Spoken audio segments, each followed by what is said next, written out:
With the Revenant episodes coming out in just 3 weeks, I've been testing plenty of builds for you to take into the Revenant episodes and also tackle the brand new contest mode dungeon. Now obviously you have all of your overpowered prismatic subclasses, however if you're looking for a bare bones amazing subclass build that works extremely well in high-end content, you don't need to go any further than this video. So grab a snack, get some drinks, and sit down and enjoy this video. Now you've already read the subtitle, yes, this is a Starfire Protocol Warlock build, and yes, Starfire is back, or it actually never left, people just stopped using it ever since the nerf came, but Starfire is here and it hasn't left the chat yet.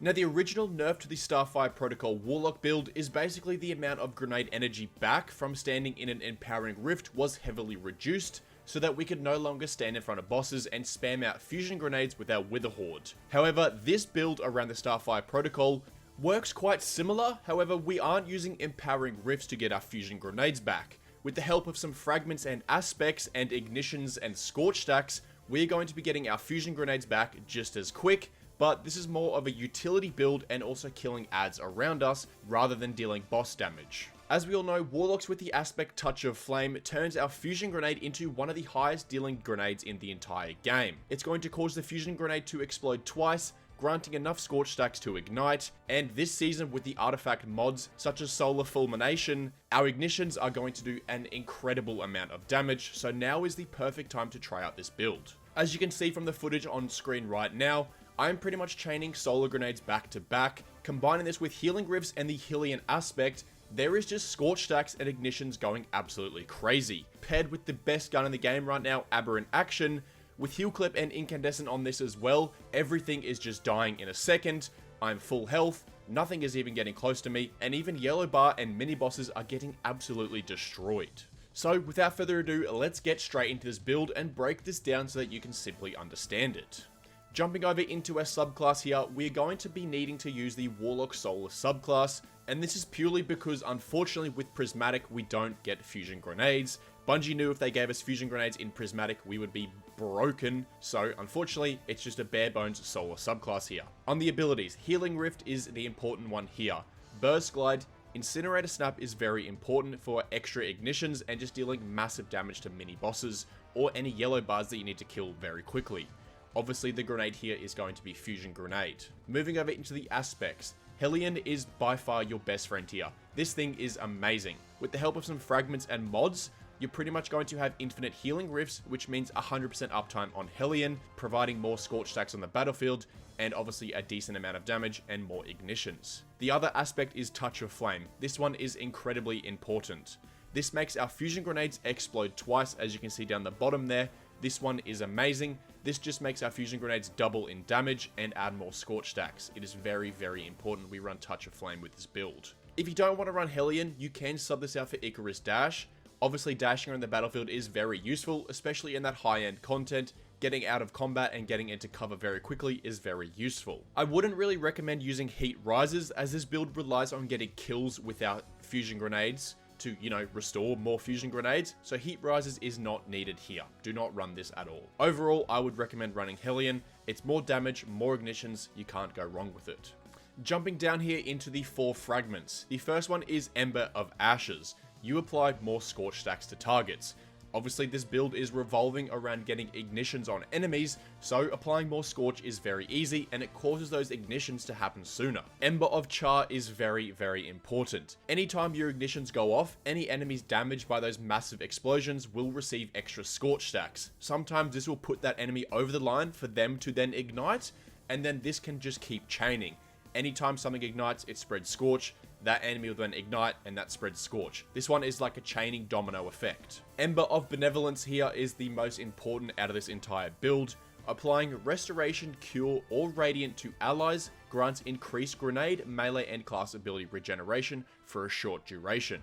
This is by far the best fragment on the entire Warlock Solar subclass. You can apply Restoration, Cure, and Radiant to allies extremely easy. One of the easiest ways to do this is run a weapon with heal clip. With the buff to heal clip recently, anytime you get a kill and reload, any nearby allies will receive a cure buff, which is just amazing, and this will proc Ember of Benevolence for you. If you pop your super and give anyone Radiant, Again, this will pop Benevolence. It is very easy, and this is your bread and butter of this build. And finally, the last fragment is Ember of Blistering. Defeating targets with solar ignitions grant grenade energy. So again, this is your other bread and butter of this build. Because we're going to be causing so many ignitions, any enemies that die to these ignitions are going to give us grenade energy back. You throw one fusion grenade out, it's going to cause that enemy to ignite, it's going to kill them, and give you a good chunk of energy back. This build is very, very simple and very easy to maintain. Now, as for the super, I can't really decide if I want to run Song of Flame or Well of Radiance. If you put down your Well of Radiance, this is going to give Restoration and Radiant to allies, pretty much giving Ember of Benevolence a 100% uptime, giving you a solid recharge rate on your grenades. However, if you run Song of Flame, it's going to give you a massive DPS increase with the ability to just deal massive damage to any bosses. Pretty much, it's up to you. If you feel like you need extra damage, run Song of Flame. If you want survivability, run Well of Radiance. It's completely up to you. Now, quickly jumping over into the mods here. On the helmet, Solar Siphon is very important because we're going to be using the Aberrant Action. Rapid solar weapon kills is going to create Orbs of Power. Orbs of Power are amazing, we don't not want them. Ashes to Assets as well is very important here. Because we are going to be getting so many grenade kills, this is just going to give us extra super energy. You can't go wrong here. On the gloves here, Grenade Kickstart is amazing. We're going to be using most of our armor charges just to proc this and give us a massive grenade chunk of energy. Firepower as well is amazing, it just creates more Orbs of Power on grenade kills. On the chest piece, just run whatever resistance mods you need for said activity. On the boots here, Recuperation is amazing. It just gives you a little bit of health every time you do pick up an Orb of Power, which we'll be creating lots of them, so we just get a little top up on health. Very effective here. Innovation and Invigoration here. Anytime we pick up Orbs of Power, it's going to reduce our melee and grenade cooldowns. Very effective. And finally, on the bond here, Reaper is amazing here. Anytime we use a class ability, which we'll have pretty much up all the time, it's going to allow us to get an Orb of Power on our next weapon kill. Powerful Attraction to suck all those orbs in whenever we do use our Healing Rift. And Bomber, obviously just reducing our cooldowns again whenever we need them. As for stat priority, Discipline and Resilience is your #1 priority. Discipline being #1, I would recommend trying to get 100 Discipline and then try and get 100 Resilience. Follow this up by Recovery, obviously.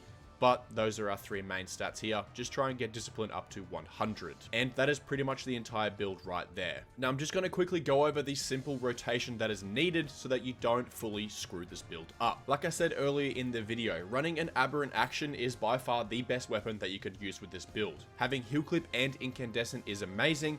And the Aberrant Action is a rocket-assisted sidearm, just one of the best weapons in the game right now. One of the other amazing weapons that I like to run with this build is the Dragon's Breath, which is just a ignition-making machine. You stick a boss with it, it's going to create scorch stacks everywhere, and everything is going to ignite, which will proc all of your, aspects and fragments, making this build even better. Now, as for the rotation that you need to do, it's not very hard.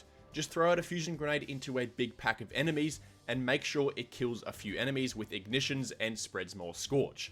Doing this and then casting a Healing Rift and shooting some enemies with your Aberrant Action should pretty much net you another grenade back. If it doesn't, it's all good. Because you are running the Starfire protocol, you get 2 fusion grenades, so that you can use your second grenade to top up that first grenade, and just basically rinse and repeat. Use your Incinerator Snap as well in between grenades, just to get some more ignition kills and reduce that grenade cooldown. But basically just grenade, Incinerator Snap, Healing Rift, grenade, Incinerator Snap, use your Aberrant Action. If you see any bosses, hit them with a Dragon's Breath. There's going to be so many ignitions on the battlefield, it is very, very simple to do. But anyway, Guardians, that will wrap the build video up there. Thank you so much for watching. If you did enjoy this video, feel free to drop a like, subscribe, comment down below, and let me know in the comments what your favorite build is this season, and potentially what you're going to be taking into the contest day 1 dungeon. But again, thank you for watching, and I'll see you in the next video. Later.